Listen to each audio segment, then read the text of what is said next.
Yeah. My neck sloppy, my neck love nigga.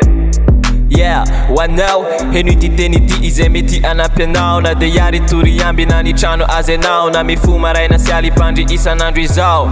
Yeah, zavapoana jiaby izany, zavapoana jiaby izany ratsombany te ombany sy ambininy fatratra de tsy iza izany fa ilay Andriamanitra fa raha tsy Jehova no manao ny trano miasa foana ny mpanao azy raha tsy ambony vatolampy no natao ny trano ny rivotra mahery kosa mely azy meteza resanao ka tsy mavonjy tena voafetra ny herinao sa imanetry tena ekeo ny marina tsy afeninao ampo humble de cœur olona madio ampo.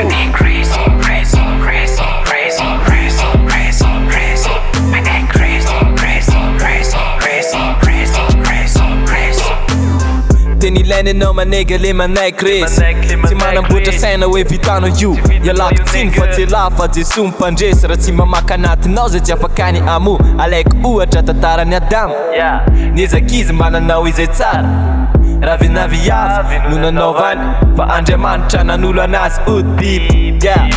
Niezaka ny olo na manao zavatra tsara eo imason'Andriamanitra yeah. Mitandrina lalàna izy tsy raha tsy akory zany ka nefisy tsy voamarina fa na iza no ta amonjy ny ainy raha minezaky ny tena ny Dio very zegny ny lalàna tsy mavonjy finoana no mavonjy finoana ny asa-pamonjeny Jesoa rery fotsiny miteza resanao ka tsy mavonjy tena voafetra ny herinao sa imanetry tena ekeo ny marina tsy afeninao ampo humble de cœur olona madio ampo.